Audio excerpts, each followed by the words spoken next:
मिशाल और भाभी मिले ज़रूर थे, मगर भाभी ने मिशाल को कोई पैकेट नहीं दिया। वो सब मैंने जानबूझकर झूठ बोला था। क्यों झूठ बोला तुमने?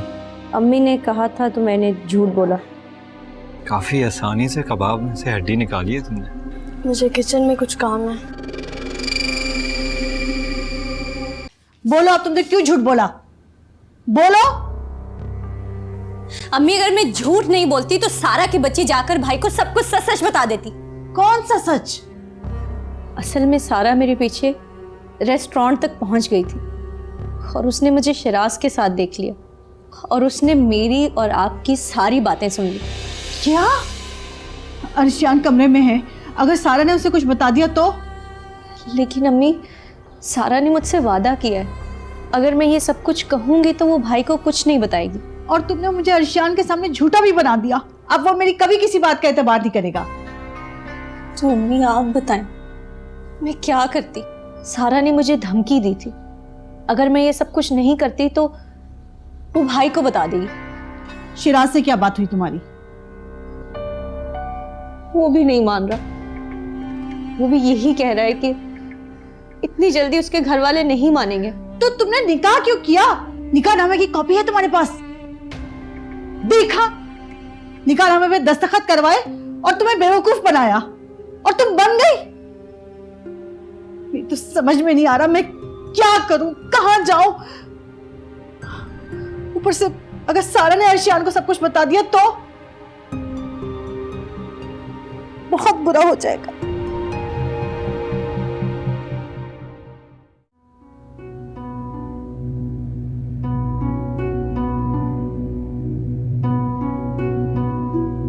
I'm sorry सारा, I'm very sorry। फायजा और अमीन ने जो कहा उन्हें ऐसा नहीं बोलना चाहिए था। तुम क्यों सॉरी कर रहे हो? जो कहा उन्होंने कहा।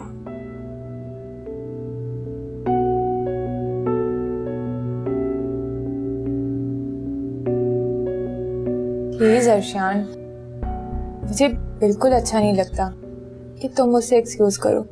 रही बात आंटी की, तो उन्होंने जो किया मुझे बुरा नहीं लगा।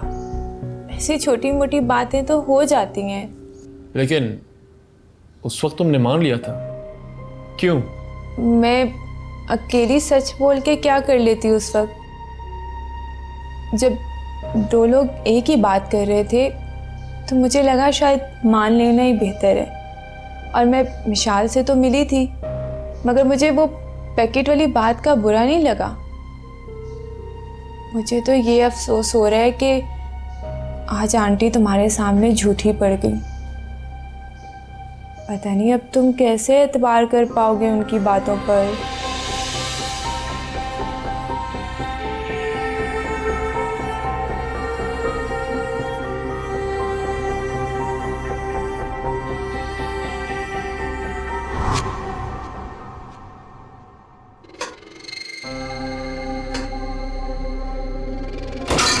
आप? हाँ, मैं हूँ। कुछ चाहिए था तो बता देते, मैं बाहर दे देती। क्यों? किचन में मेहमानों का आना मना है क्या? नहीं, लेकिन तो फिर मैं यहीं बैठ जाता हूँ ना। तुम्हें पता है, जब समीना किचन में काम कर रही होती है तो मैं उसकी भी हेल्प करता हूँ। आओ, तुम्हारी भी हेल्प करता हूँ। आप छोड़ दे, मैं कर लूंगी। ऐसे कैसे? ना आयशा है, ना समीना है और ना ही आंटी है घर पे। इसलिए मेरा फर्ज बनता है मैं तुम्हारी हेल्प करूं। खबरदार जो आपने मेरे नजदीक आने की कोशिश की। मैं आपकी इज्जत करती हूँ क्योंकि आप समीना आपी के शौहर हैं। अगर आपने कुछ उल्टा सीधा करने की कोशिश की तो मुझसे बुरा कोई नहीं होगा। तो क्या कर लोगे? मैं किसी और को तो नहीं मार सकती, लेकिन खुद को मार सकती हूँ। चले जाए यहां से, जाए।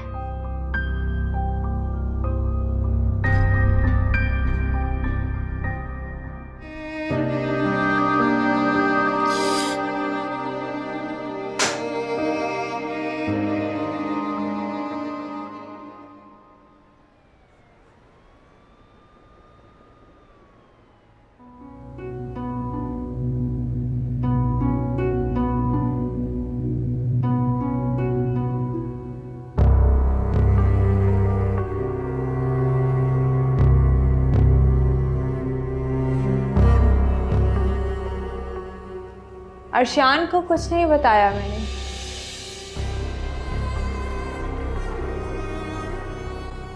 और जब तक आप नहीं चाहेंगी तब तक मैं कुछ नहीं बताऊंगी।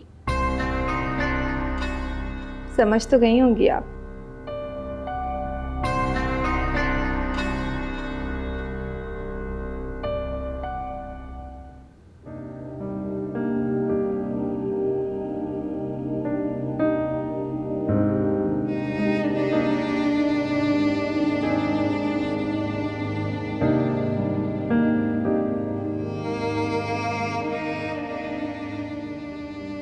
खफा हो मुझसे?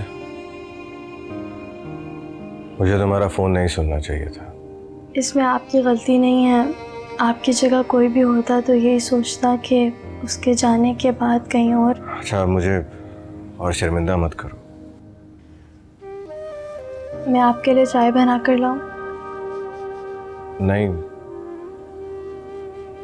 बस यहाँ मेरे पास बैठ जाओ।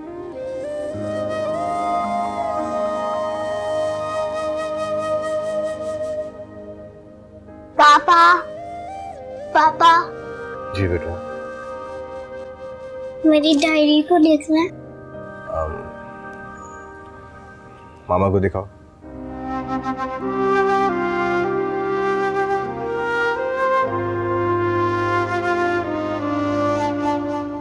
क्या लिखा है? इसमें लिखा है कि मंडे को पिंकी की मदर को बुलाया है। हाँ तो लिखो कि मैं मंडे को मिलने के लिए आ जाऊँ। मैं? क्यों? तुम पिंकी की मामा नहीं हो क्या?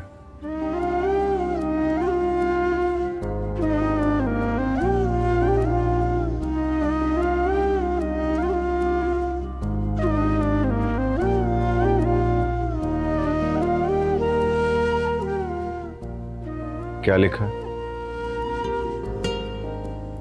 आई शैल कम। अरे वाह भाई, आज से पिंकी के स्कूल की होमवर्क की सारी जिम्मेदारी तुम्हारी। और मुझे खुशी हो रही है ये देखकर कि बहुत कम अरसे में बहुत लायक हो गई। और मेरा बेटा इधर आए, ये बताएं स्कूल कैसे जा रहा है? बहुत अच्छा। बहुत अच्छा।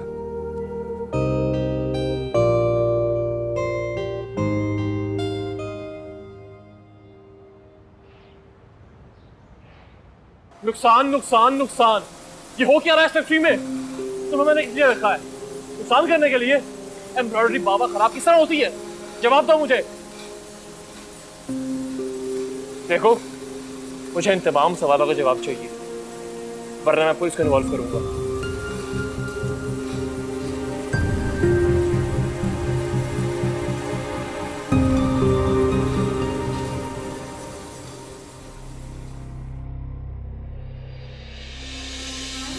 मैडम, एक बड़ा मसला हो गया है। अर्शियान साहब पुलिस को इन्वॉल्व करने की बातें कर रहे हैं। कुछ नहीं होगा, बस कुछ दिन फैक्ट्री ठीक चलने दो, उसके बाद मैं तुम्हें बताऊंगी कि क्या करना है। लेकिन किसी भी सूरत में अर्शियान की फैक्ट्री में प्रॉफिट नहीं होना चाहिए, समझ गए?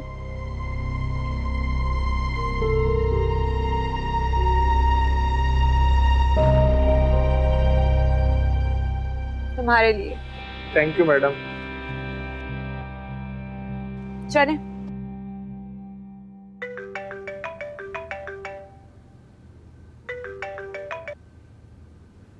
हेलो विशाल,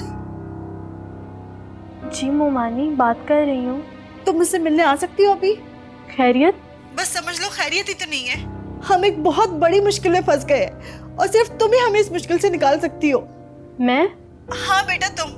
बस जल्दी से मेरे पास आ जाओ और देखो किसी को कुछ मत बताना कि मैंने तुम्हें इस तरह बुलाया है। कह देना मोमानी की तबीयत ठीक नहीं है, इसलिए उनके पास जा रही हूँ। हाँ जी मोमानी, मैं आती हूँ।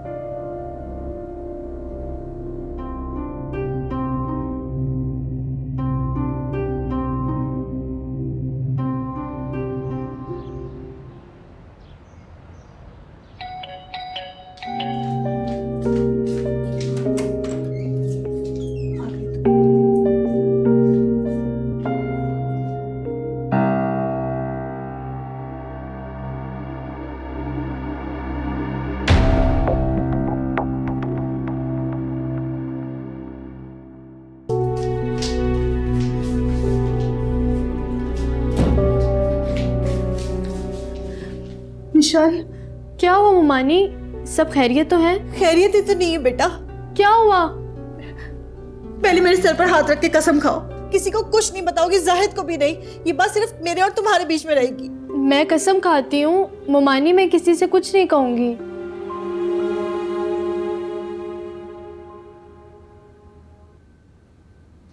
ये मिशाल क्या कर रही है यहाँ, और आंटी उसे क्या बता रही हैं? पता नहीं भाभी, मुझे तो किसी ने कुछ नहीं कहा। ठीक है, मैं ऐसा करती हूँ और शान से पूछ लेती हूँ, और बदले में अगर उसको कुछ बताना भी पड़ा तो बता दूंगी। हाँ। अरे रुकिए भाभी, प्लीज़ भाई से कुछ मत कहिएगा, मैं आपको सब कुछ बताती हूँ। असल में अम्मी मिशाल को मेरे बारे में सब कुछ बता रही हैं।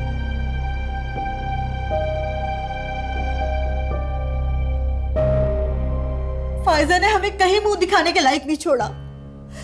ये मेरे जुड़े हुए हाथ देखो, हमारी मदद करो, किसी तरह उस लड़के के घर वालों से मिलकर फायजा की शादी की बात करा दो। अगर मैं गई और मैंने रिश्ते की बात की तो अर्शियान को पता लग जाएगा, और अगर अर्शियान को पता लग गया ना तो मेरे और फायजा के साथ बहुत बुरा होगा। मेरा काम करोगी ना? तुम्हें कसम है, अगर मैंने जिंदगी में तुम्हारे लिए एक भी अच्छा काम किया है तो उसके बदले में हमारा ये काम कर दो। करोगी ना?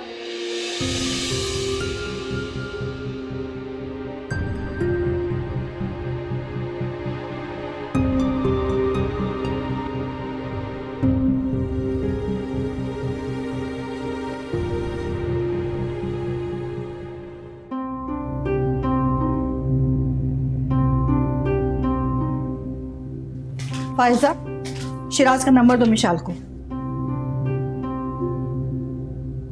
मैं तुम्हें सेंड कर देती हूँ। विशाल बेटा सुनो, मैं ये तुम्हें काम इसलिए सौंप रही हूँ क्योंकि मुझे उम्मीद है कि तुम ये काम अच्छे तरीके से कर भी लोगी और इस राज को राज ही रखोगी। आप बेफिक्र हो जाएं, मैं किसी से कोई जिक्र नहीं करूंगी। चलो मैं तुम्हें बाहर तक छोड़ाऊँ, इससे पहले कि अर्शियान आ जाए तुम्हारे चले जाना ही बेहतर है।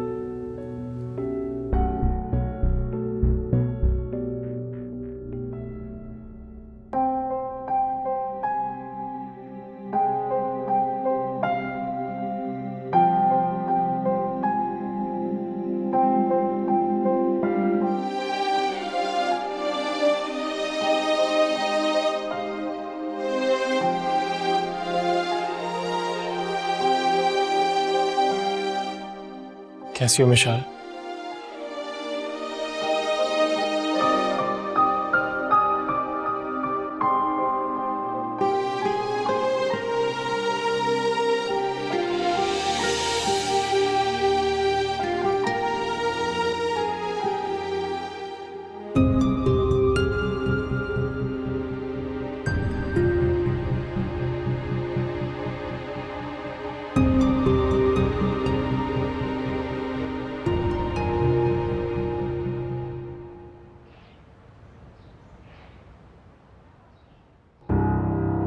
ये मेरे जुड़े हुए हाथ देखो, हमारी मदद करो, किसी तरह उस लड़के के घर वालों से मिलकर फायजा की शादी की बात करा दो। अगर मैं गई और मैंने रिश्ते की बात की तो अर्शियान को पता लग जाएगा, और अगर अर्शियान को पता लग गया ना तो मेरे और फायजा के साथ बहुत बुरा होगा। तुम्हें कसम है, अगर मैंने जिंदगी में तुम्हारे लिए एक भी अच्छा काम किया है तो उसके बदले में हमारा ये काम कर दो।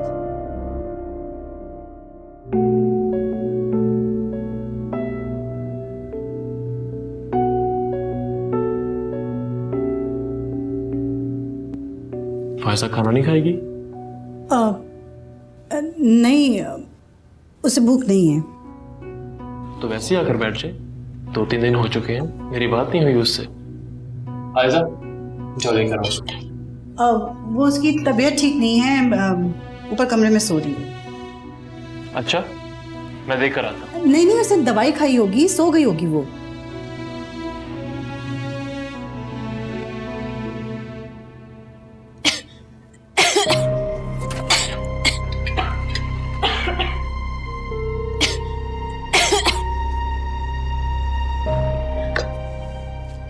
Excuse me.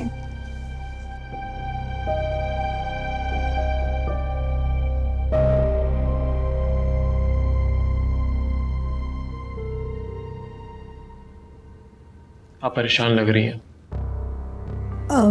मैं क्यों परेशान होने लगी? मैं वो मिशाल खैरियत से आई थी? हाँ, बस ऐसे ही।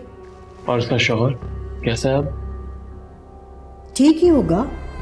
मैं तो कहता हूँ आप किसी दिन जाइए, इबादत कराइए। जब से वो वापस आया है हमारे घर से कोई नहीं गया। हाँ हाँ, हो आऊंगी मैं।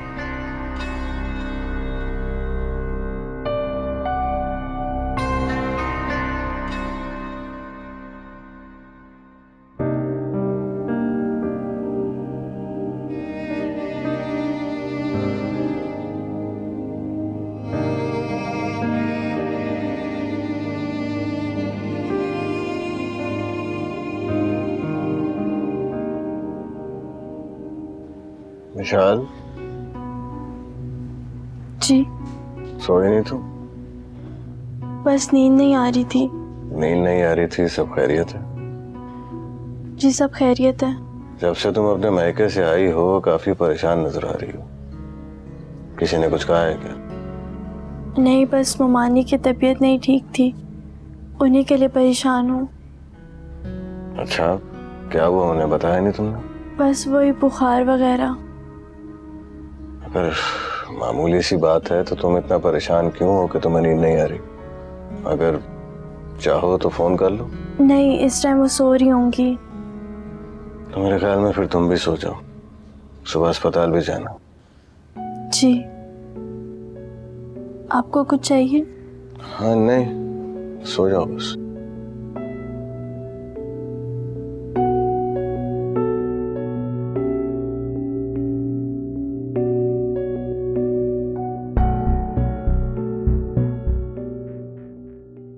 मुझे लगता है कि भाई को ना शक हो गया है। कैसा शक?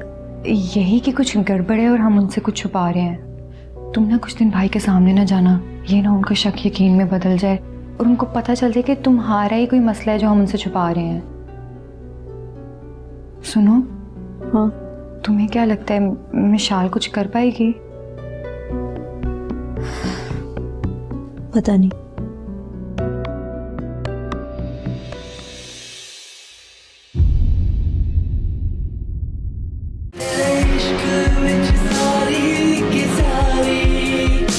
मैं आपको ये बताने आई थी कि मैं फायजा की रुखसती में आपकी मदद कर सकती हूँ। तुम मेरी और मिशाल की बातें सुन रही थी? नहीं, मैंने फायजा से पूछा था कि मिशाल किस लिए आई थी। मैं सिर्फ ये जानने आई हूँ कि रुखसती कब कर रहे हो। और तुम्हें क्या लगता है तुम मेरे घर में आके मुझे ब्लैकमेल करोगी और मैं ब्लैकमेल होके तुम्हें रुखसती की तारीख दे दूंगा? भूल है तुम्हारी, मैं तुम्हारे साथ वो करूंगा जो तुम सारी जिंदगी याद रखोगे।